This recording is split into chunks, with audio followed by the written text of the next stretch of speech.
आम है, बंदे का बाजू है। आप ये देखें, ये इस पे ये एक वेन नज़र आ रही है आपको, ये एक वेन नज़र आ रही है। उसके अलावा भी इस पे वेन्स हैं मुख्तलिफ़ किस्मों की। ये देखें पीछे भी ये कुछ वेन्स नज़र आ रही हैं। मगर अक्सर जब आप ब्लड का सैंपल लेने लगते हैं तो आप को अगर वेन्स नज़र ना आ रही हों, जो स्टाफ नर्स हों, तो वो इंट्रा आर्टीरियल सैंपल भी ले लेते होते हैं। और इंट्रा आर्टीरियल यहाँ से भी सैंपल लिया जा सकता है रेडियल आर्टरी से, और यहाँ से भी सैंपल लिया जा सकता है ब्रेकियल आर्टरी से। अब प्रॉब्लम ये हुई है कि पीछे कुछ दिनों पहले आजकल डेंगू बहुत ज़्यादा फैला हुआ है, तो एक पेशेंट आया जो कि मेरे वाकफ़ का आ रहे हैं, तो उनके यहाँ से ब्रेकियल आर्टरी से एक जो स्टाफ था उन्होंने सैंपल लिया।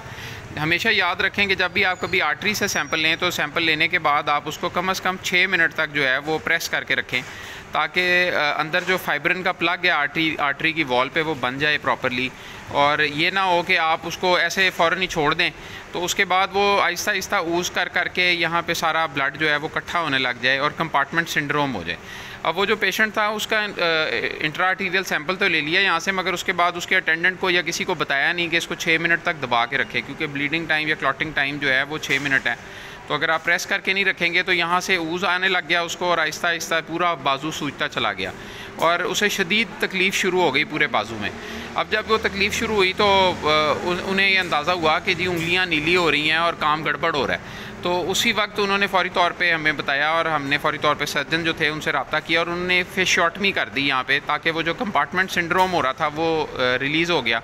और जो उनकी तकलीफ़ थी कि हाथ कट जाता या हाथ काला हो जाता वो चीज़ ख़त्म हो गई। मगर ये चीज़ बड़ी इंपॉर्टेंट है आप लोगों के लिए भी, एज अ कॉमन आदमी भी और एज अ डॉक्टर भी, स्टूडेंट भी, स्टाफ भी, कि अगर आप इंट्रा आर्टीरियल सैंपल ले रहे हैं तो उसको कम से कम 6 मिनट तक दबा के रखें, ख़ास तौर पे डेंगू के मरीज़ का, क्योंकि डेंगू के मरीज़ जो हैं उनका प्लेटलेट काउंट आजकल अक्सर के कम है, किसी का 20,000 है, 30,000 है, इस तरह की सूरत हाल है। तो अगर आप 20,000 30,000 बंदे का इंट्रा आर्टीरियल सैंपल लेंगे और उसके बाद उसको दबा के नहीं रखेंगे तो बड़ा हाई चांस है कि ऊज़ करते करते पूरा कंपार्टमेंट सिंड्रोम हो जाए और बाद में उसका बाजू भी कट सकता है। और हमेशा कोशिश करें कि वीनस सैंपल लें, ताकि एक जो है वो ऐसी कॉम्प्लिकेशंस का सामना ना। अक्सर औकात जो है जब आप लोग देखते हैं कि नर्सेज़ जो हैं या स्टाफ डॉक्टर्स जो ड्यूटी पे होते हैं वो एक टाइम पे एक दफ़ा सुई लगाते हैं मगर सैंपल नहीं निकलता, फिर दूसरी तरफ लगाते हैं, फिर तीसरी दफ़ा। इसलिए मैं बार बार कहता हूँ कि अस्पतालों में बड़े एनर्जी सेवर जिनकी अपना रोशनी बहुत ज़्यादा हो